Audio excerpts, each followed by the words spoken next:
Welcome to Retirement GPS, navigated by Zynergy, your roadmap to a secure and confident retirement. Each week, we explore strategies, stories, and planning frameworks designed to help you navigate the complexities of life after work. From tax planning to investments, income strategies to risk management, our goal is to give you the clarity and confidence you need to make informed decisions. But retirement isn't just about the numbers. It's also about lifestyle, purpose, and peace of mind. We're here to guide you through both the financial details and the personal dimensions of this next chapter. Let's chart today's course. Welcome back to the Retirement GPS podcast. Today we're going to dive into retiring with $6 million. So what does it really look like if you're retiring and you've got investable assets of $6 million and want to live off them? I'm your host, Ryan Zaharchek, Certified Financial Planner and President of Zynergy Retirement Planning. And I'm your co-host, Zane Belsack, Associate Planner here at Zynergy. Today's goal is, as I mentioned, diving into helping you understand what are you going to do? How are you going to handle your retirement if you have $6 million in investable assets? Because remember, it's not just a number. It's how it supports your income, your lifestyle. How are we going to manage your taxes? How are we going to manage your legacy? So what we're going to do today is dive into the 10 components of the GPS retirement planning system to make sure that if you do have $6 million, you understand how to look at your retirement from each one of these lenses. So let's start with goal setting. As we've mentioned in former podcasts, goal setting is important here, especially when you're close to retirement. So we really want to look at our gods, our goals, opportunities, dangers, and strengths. And with that, we're going to dive into our short-term goals, which are 1 year or less, our midterm goals, which is 1 to 5 years, and long-term goals, which is 5 years plus. So really looking at all of these goals, and some common goals at this level are obviously retirement. Hopefully you're either retired or looking to retire. Obviously that's based on everyone's life goals, what you want to do. Maybe you want to work longer. Maybe you hate your job and you want to work a lot less. It really depends on you. Something else to consider is traveling more often, especially when you're retired or close to retiring. Traveling is something on everyone's list. I'm not retired, but it's definitely on my list. So it's something that we're all thinking about. And those bigger one-off trips, if you want to go on that African safari or spending some extended time overseas, that's something that we want to bake into our overall goals and our financial plan. Another topic of interest for a lot of people at the $6 million level is also buying that second home, whether it's a vacation home or even something like a fixer-upper. It's definitely something to keep in mind. Legacy planning or education planning, helping your children or grandchildren. This is where 529 plans are really key here for those of you at the $6 million level. Are you thinking about charitable giving? How can I give back to my community? How can I give back to charities in my area? These overall topics are something that we really want to consider for those of you. So the next topic we're going to talk about in our GPS program is budgeting and cash flow. Item number 2 here.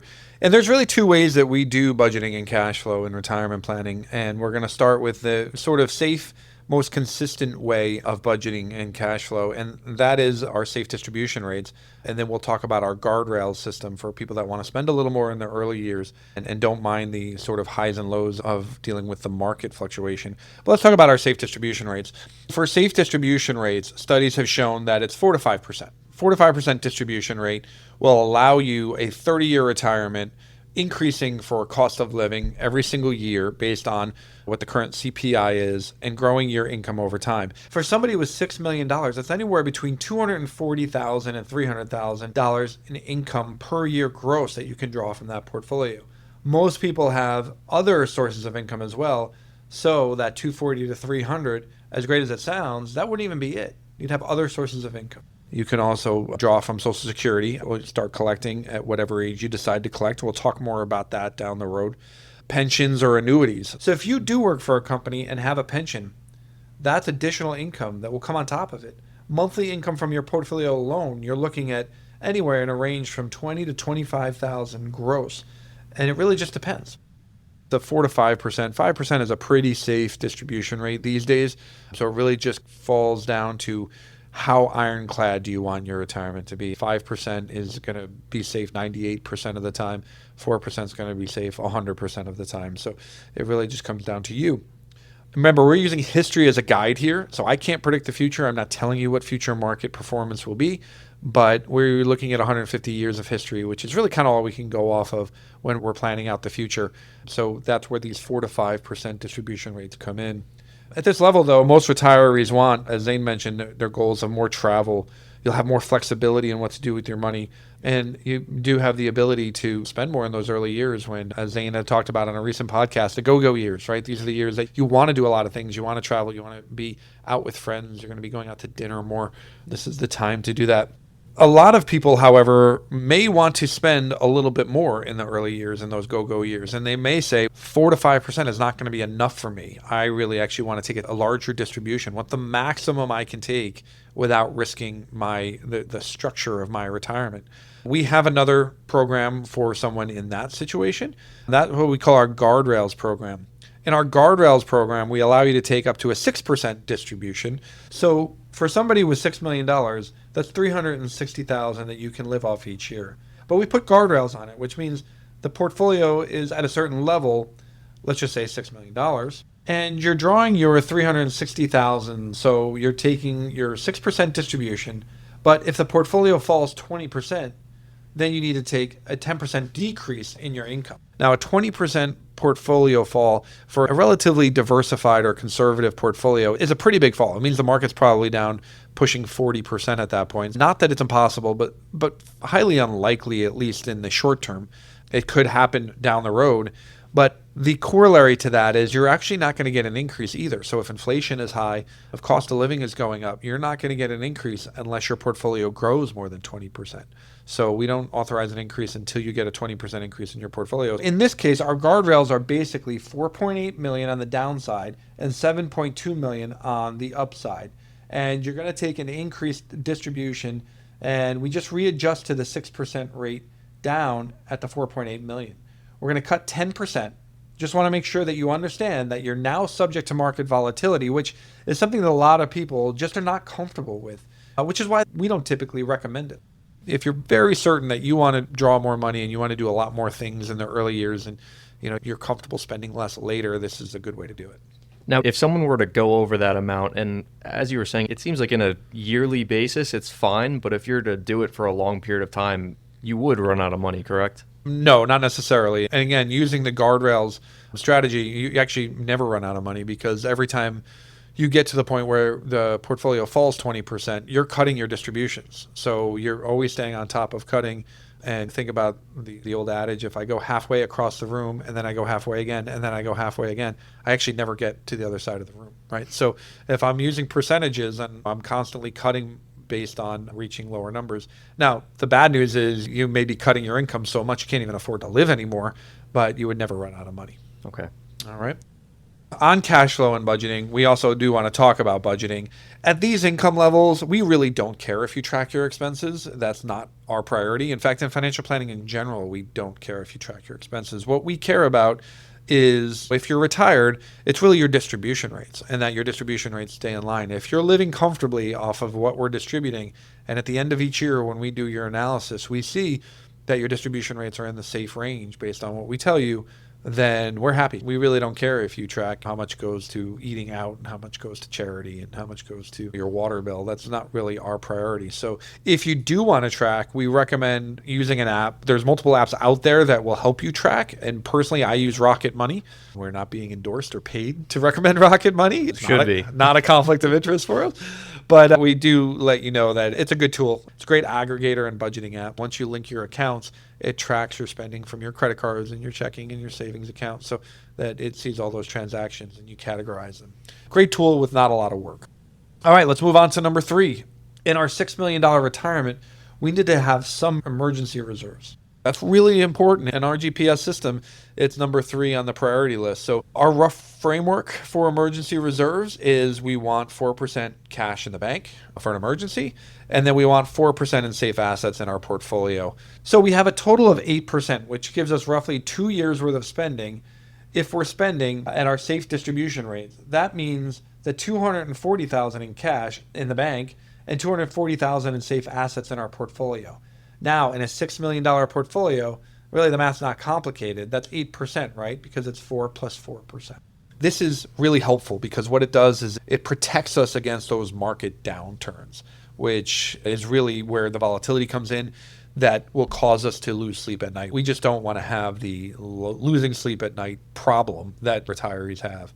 It avoids us selling stocks when they're down. By having the properly diversified portfolio, which we'll get to, we can avoid that sort of forced selling. It also avoids forced selling if the market is down and you happen to need a big chunk of money for a large purchase. Let's say you need $40,000 because your child or grandchild is getting married and you want to help pay for some of the wedding or all of the wedding. You can easily draw from your liquidity in the short term and then replenish it over time. So it gives you that flexibility and just smooths out your retirement income. So emergency reserves, it's what we recommend so that it allows you to sleep at night and cover those emergency bills. Now, can you explain what you mean by safe assets? Do you mean an individual stock that's just collecting dividends? Do you mean T-bills? Do you mean CDs? Sure, yeah, great question. So the 4% that is in the bank should be in a savings account, a money market account. We certainly would like you to get some interest on that. So look for a high yield savings account. As long as it's FDIC insured, that's really the way you want to go. Safe assets in the investment portfolio are assets that are government guaranteed and have no volatility. That's why we call them safe. So that would be on our investment portfolio, we're looking at short-term treasuries. We have a short-term treasury fund we use, the SCHO, which pays roughly the same rate of return as a 3, 6, 9-month treasury bill, something like that. So that's what we're looking for in our portfolio because during a really volatile time, you may have stocks that are down, bonds may be up, but your cash isn't not moving, it's just earning income. And we can either sell the bonds that are up or we can sell some of the cash that hasn't moved. But again, it provides the stability during bad times. In good times, it gets frustrating because if you have multiple years where the S&P 500 is way up, you're going to look at your cash component and say, boy, this is really not earning a whole lot, but that's okay. You're not looking to earn a profit there. You're looking for security and income, and that's where that provides. All right, let's move on to asset allocation. So we dipped our toe into asset allocation. We were talking about emergency reserves. When we look at an asset allocation of how should you invest your money, which would be the remainder of your $6 million or asset allocation is really derived individually. We start with sort of an age-based profile. So because of your age and where you are, specifically if you're in your 60s, a lot of people are in their 60s and not retired. That is a different portfolio from someone who's in their 60s and currently retired and drawing from their income. But the age is where we start when we build a portfolio. The next thing we do is we look at risk tolerance. So how is your tolerance for risk and volatility? Risk tolerance is a tricky one because a lot of times people will have a very low risk tolerance and not realize that they're accepting other risks because they can't deal with any market volatility. So we try to help them understand the importance of having some market volatility, even if it's low market volatility, and bring their risk tolerance a little bit around to the portfolio we're recommending as well. We're also going to look at your goals. So what are your goals? If you're saving money to buy a second home in the next year or two, then you're going to invest that money very differently than if you're investing for 30 years of retirement.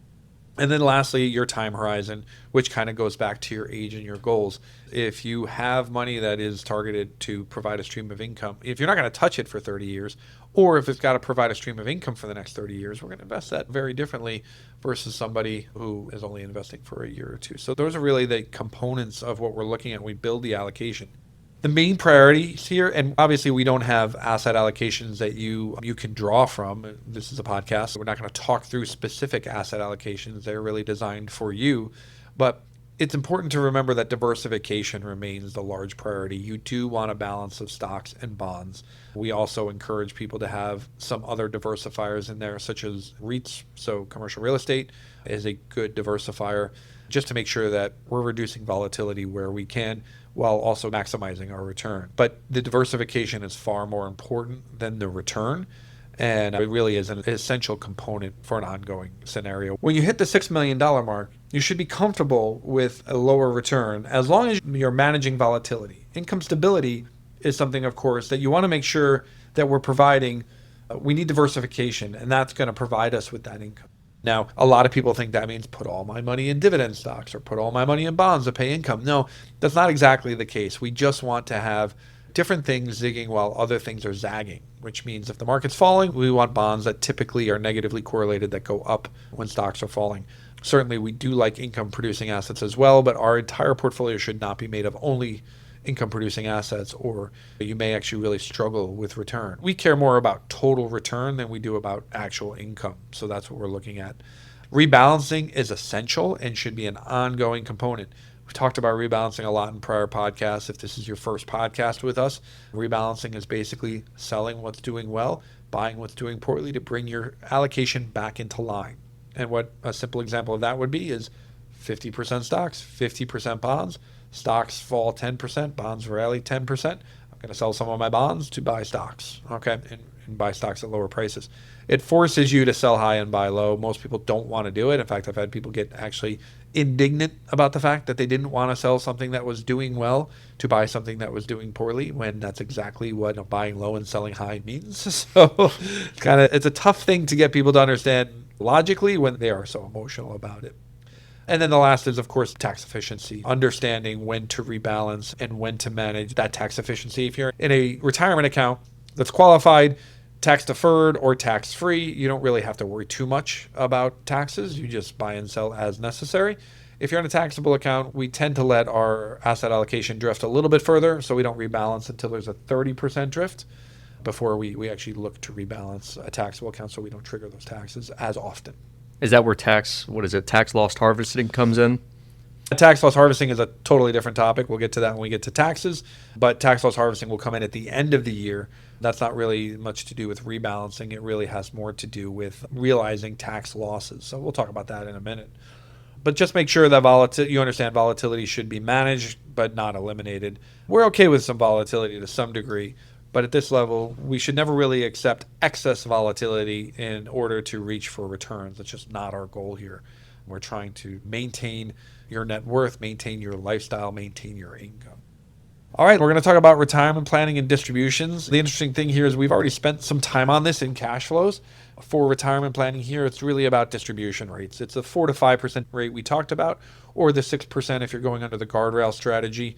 240 to 300,000 is our distribution rate in our model. We look at our distribution rates each year. So we'll look at what is the current balance of the portfolio on January 1st, what was the distributions last year, do some quick math, and see what their distribution rate was for the members that we work with.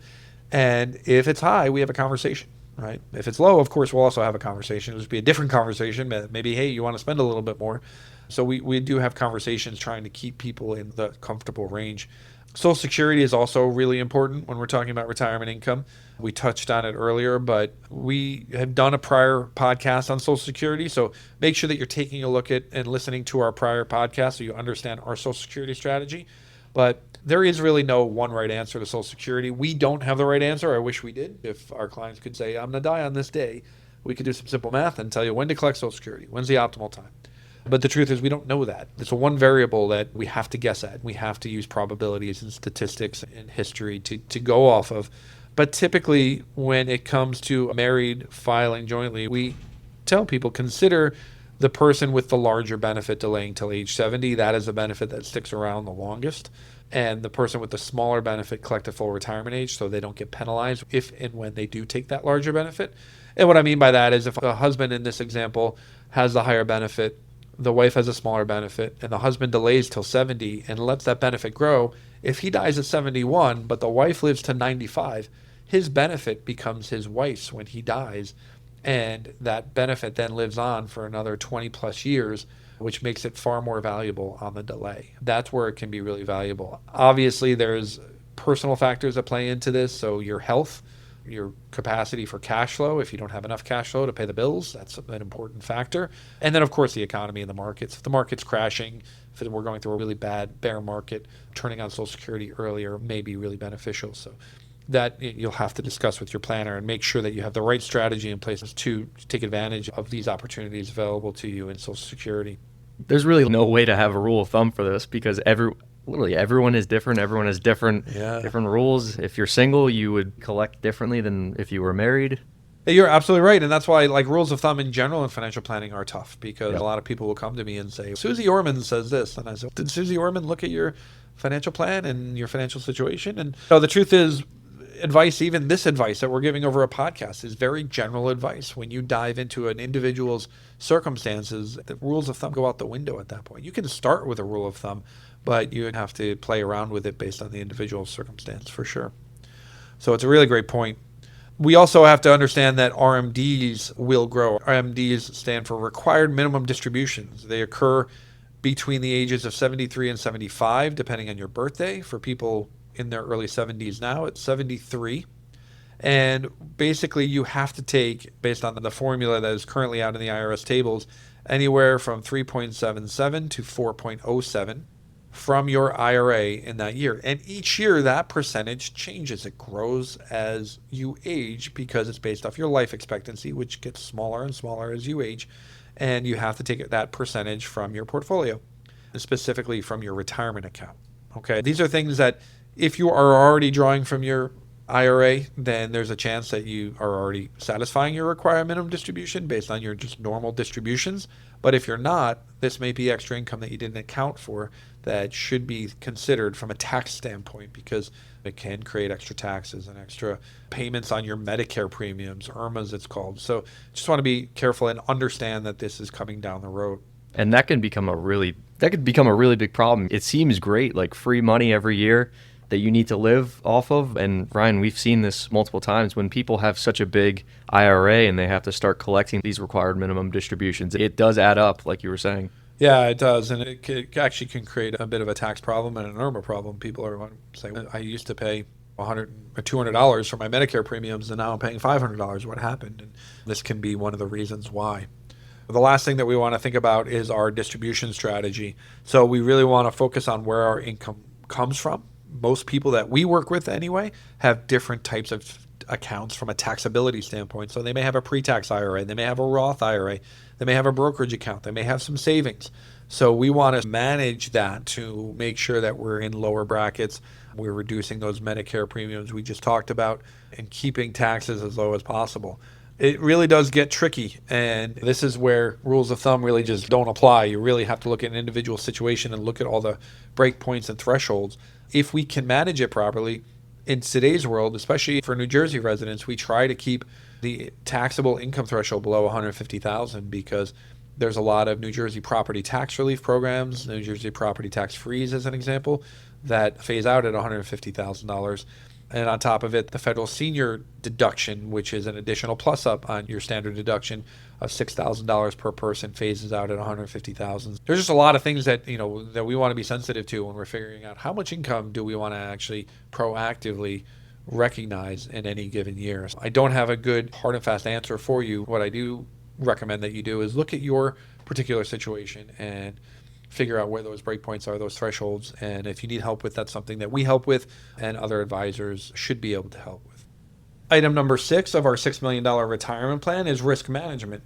As with pretty much anybody in retirement, life insurance can be pretty much eliminated. It tends not to be necessary. Certainly you shouldn't be getting additional life insurance once you retire unless you have a sort of a specific requirement. And we'll get into why you might need life insurance in retirement. But for the most part, people today don't need life insurance. Life insurance is designed to protect your dependents if you were to pass away. If you're independently wealthy and the only dependent you have is a spouse, if you pass away, your spouse still has those assets to live off of for the rest of their life.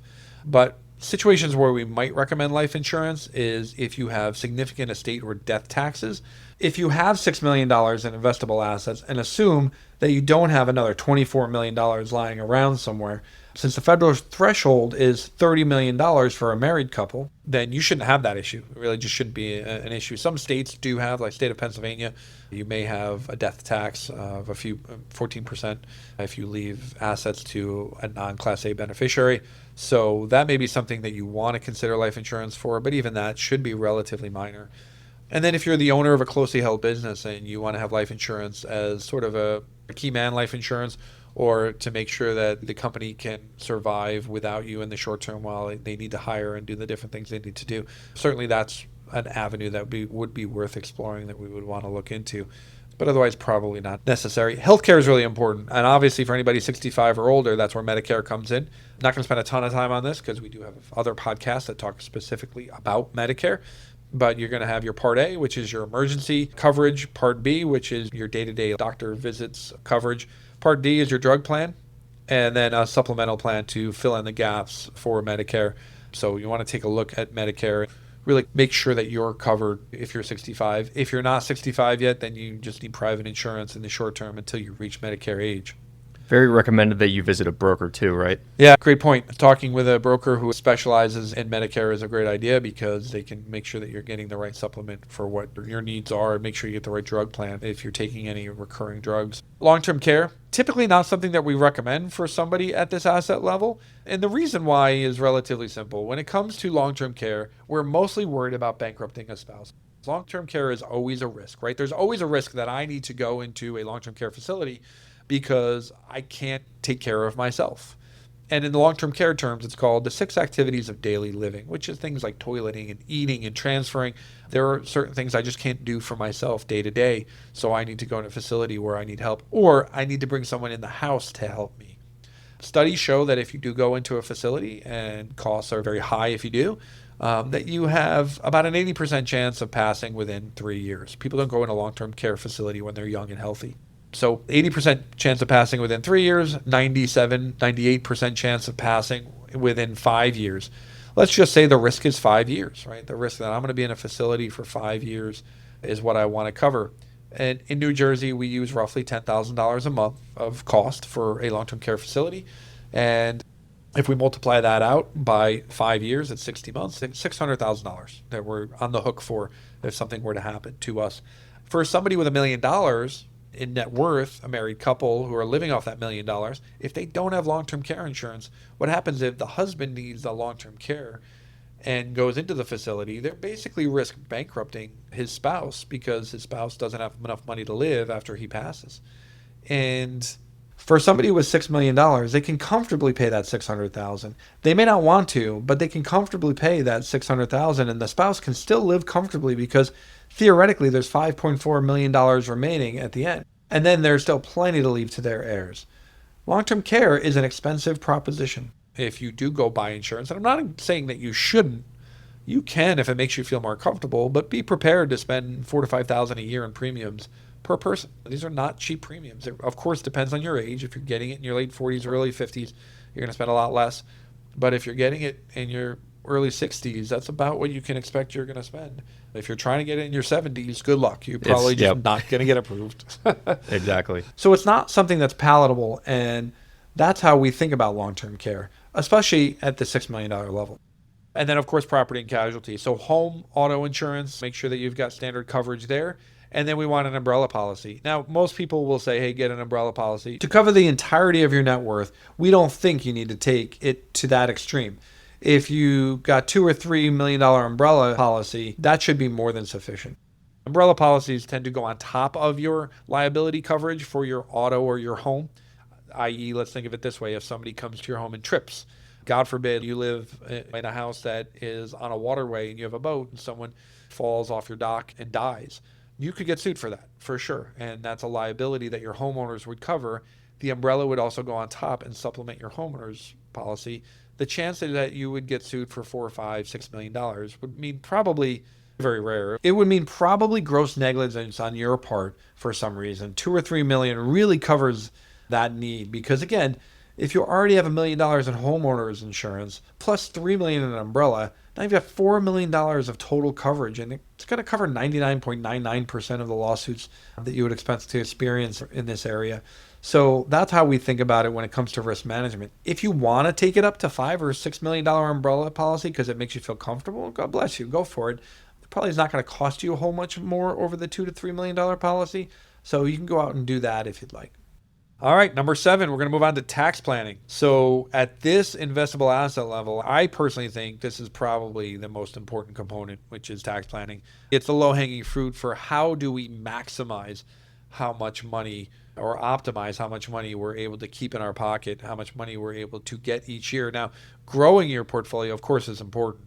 But when you start to look at different diversified portfolios, you're probably just getting rounding errors on your percentage growth, especially when you're managing towards volatility and risk. when it comes to tax planning, a good tax strategy can save you tens or even hundreds of thousands of dollars a year with a portfolio of this size. It's really important that we minimize taxes and avoid surprises. So really what we want to look to do is, number one, try to create as much investment tax diversification as possible. We've talked about this on prior podcasts. We like to, at Zynergy, work towards a 2/3 Roth, 1/3 pre-tax allocation if we can. We do that through Roth conversions. Now, is that something that is possible for you in your situation?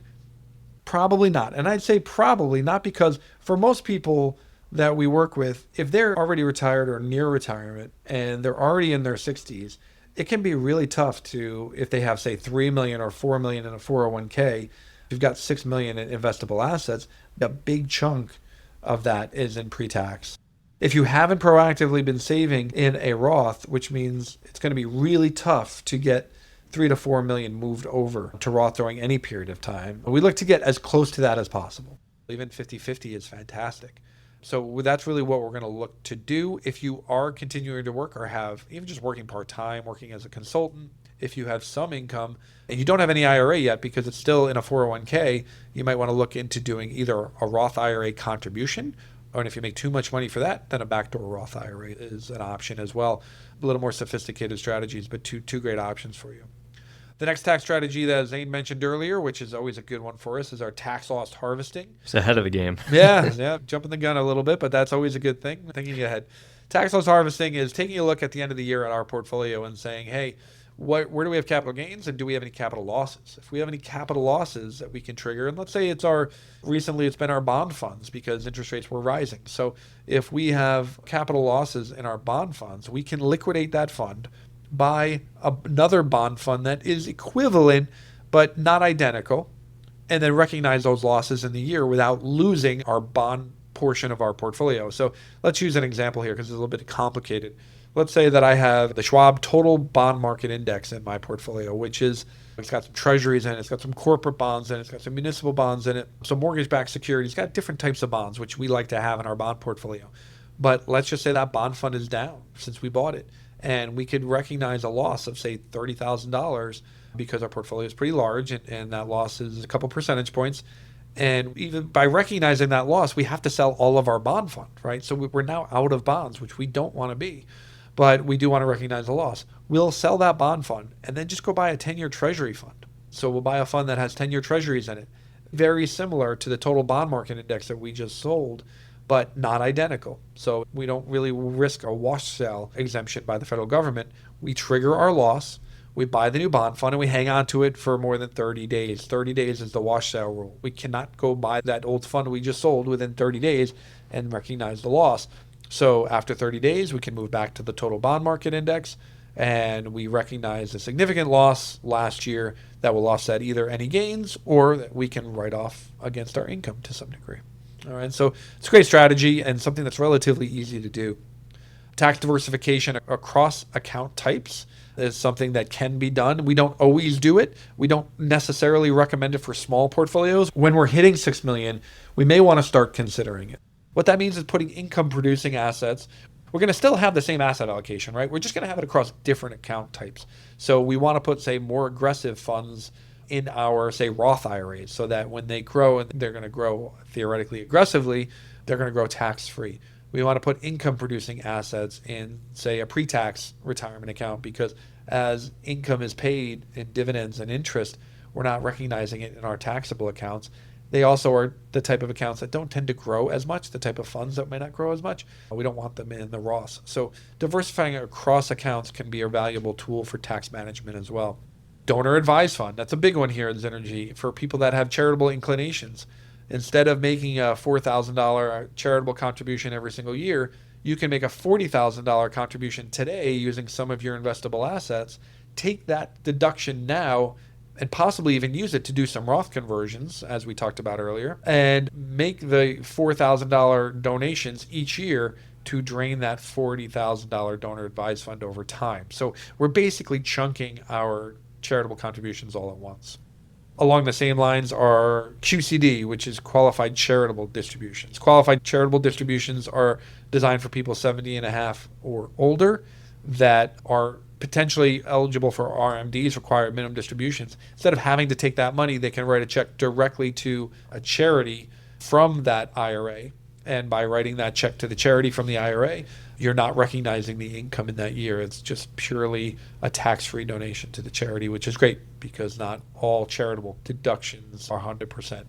And then lastly is donation of highly appreciated assets. A lot of times we deal with people that come in and they've been working for the same company and contributing to their DRIP plan, which is the dividend reinvestment plan, just continuing to buy more stock and grow over time.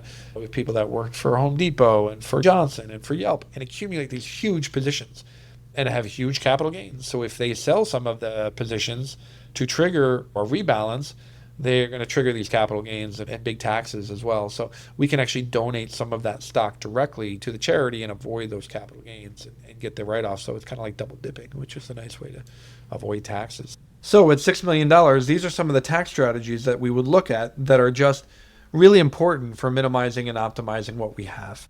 No, I agree. I think really as your assets get larger, and even if you have charitable inclinations, things like a DAF, a QCD, or donating highly appreciated assets, if you were going to do that anyway, you might as well get the benefit of possibly doing something like a Roth conversion, or if you had an RMD or a required minimum distribution, you take the money out, pay the tax, and then donate it. Yeah. Instead, with the QCD, you save that tax. Absolutely. Yeah.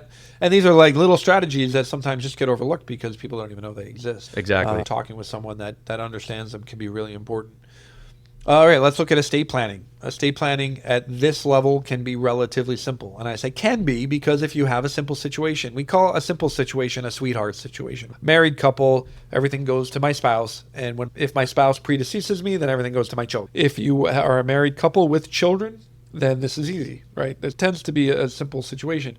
However, when we're talking about blended families, we're talking about stepchildren, we're talking about individuals with no children, this is where it can get a little bit tricky, and we have to dive in and really understand what the desires are. Most people in those complicated situations don't even know that there are strategies out there to help them in those complicated situations. So make sure you're talking with your financial planner, make sure you're talking with your estate planning attorney and telling them what your concerns are. This is what I want to have happen. And a typical one for us is my second spouse. This is my new spouse. I'm a widow. I want to make sure that my spouse is taken care of if something happens to me, but I don't want to give my spouse everything and then cut out my children from my first marriage when my spouse dies. We have a solution for that. It's called a Q-tip trust. It's a relatively easy solution to make sure that if you pass away, your current spouse gets all the income from all your assets for the rest of their life. And then when they pass away, those assets go to your children from your first marriage. So these are easy solutions that sometimes the problem just needs to be discussed. And once the problem's discussed, we can come up with the solution. But the core documents that we need for an estate plan are a will, living will, power of attorney, and sometimes a trust. And trust can be really dependent upon what state you live in and what are your goals. In New Jersey, we don't recommend trusts very often because they're typically not necessary for the general goals that we see. Let's talk about these things. A will is a directive of who's going to be in charge of distributing your assets and then who gets those assets. So it really tells the government, this is what I want to have happen. A living will is really more of a healthcare proxy, so it helps the people that are making decisions for you, if you're in a coma or you're incapacitated in some way, know what your wishes are on that front. Do I want to pull the plug? Do I want to not pull the plug? Really understanding these things and the nuances of these things, having them written down so that your healthcare directive really knows exactly how to handle that. And then power of attorney is for financial situations while you're living. If you were in a coma and somebody needed to pay your mortgage, somebody needed to take money out of your checking account, out of your investment account to make sure that bills are being paid and things are managed properly, that's where your power of attorney comes into play. And that should be somebody that you trust for while you're living. In this case, we are going to really talk about a trust. Like I said, with $30 million of exemption currently for the federal government, which means you don't pay a dime of tax for the first $30 million if you're married, $15 million if you're single. Most states today don't really have much of an estate tax. New Jersey certainly doesn't. They may have a death tax, which means if you're leaving assets to not your spouse or children, which are Class A beneficiaries, but to a sister, a niece or nephew, you may have a death tax. Those tend to be relatively minor. And trusts are typically just not necessary because the probate process in certain states are very easy. And most of your assets can be dispersed through beneficiaries of the actual account. So an IRA, you could put a beneficiary on. It doesn't even go through your will or through probate. It passes automatically. In the state of Florida, a lot of states in the South, probate is expensive. It's difficult. It's complicated. So trusts are certainly more favorable and a tool that's used far more often. But there are other reasons to use a trust. Certainly if you have children that you're not comfortable just leaving a big chunk of money to and you want to disperse it over time, or you want to have somebody overseeing that child because they have a drug problem or a gambling problem. And if you're dropping even $100,000 a year, you know it's going to be a problem for them. That's where trust can come in really handy. In general, when it comes to estate planning, we want to focus on simplicity, trying to keep our estate plan as simple as possible. Proper titling. Once our documents are created, make sure that the accounts that we have are titled properly to represent those things. The best trust in the world is fantastic to accomplish your goals, but if you don't fund that trust, if there's no assets that go into that trust when you pass or in that trust today, then it really doesn't matter. The trust is useless. It's like creating a will but not putting any assets into that will. Coordinating beneficiaries, so making sure that the beneficiaries on your accounts that can have beneficiaries, such as life insurance, your IRAs, making sure that they match what those wishes are. And make sure you update them. Make sure you update them. Don't want to have an ex-spouse as your beneficiary. Which we have seen. 20-year ex-spouse being left a 401k after death. So these are the things that need to make sure that we're staying on top of. Legacy planning at $6 million becomes really meaningful because that's the real money. Let's talk about number 9, our education planning here.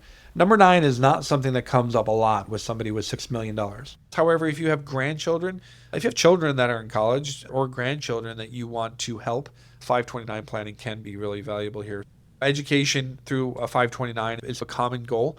529, it's important to remember that if you are the grandparent saving in a 529, make sure you set up your own 529 where you're the owner and the grandchild is the beneficiary. Do not put it in your son or daughter's name.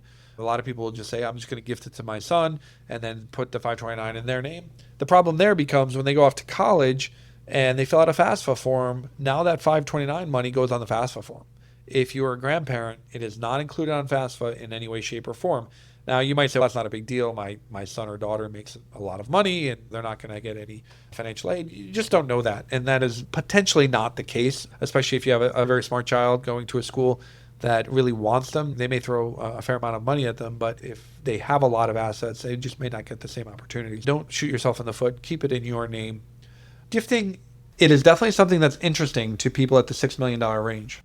People bring it up to us. Should I be gifting to my kids at this time? The truth is you don't necessarily need to gift. There's no estate planning or tax reason to gift at this point. In fact, gifting can hurt you. A lot of times people will gift their house to their child and then retain a lifetime to live in that house. The problem is all that stepped up basis that you would get if you left it to them in your will is gone. There's a big tax advantage, i.e. stepped up basis that happens when you leave it at death versus gifting it to them during their lifetime. So we don't typically encourage gifting unless, again, it's for education for a grandchild or you just want to help them out. If you want to give your children $20,000 or something like that, it's actually $19,000 a year as a gift tax exemption per person. So you can give $38,000 to your daughter as a married couple because $19,000 from each of you to that child. So that's fine, but just understand there's no real reason for it other than you just want to give it to them and see them enjoy it. So we just want to make sure that your generosity is not compromising your longevity in retirement. And at $6 million, I don't think it's a tremendous problem, but just be careful, especially early in retirement. Lastly, we're going to look at our 10th component here of our GPS program, which is retirement, lifestyle, and happiness. What kind of life do I want my money to support? So you need to ask yourself these questions is, when retirement does come, how am I going to spend my time? Where do I want to live? Am I going to have two places? Am I going to have a place down south and a place up north? Am I going to have a place up north and a place even further up north because I love to ski and I love the snow?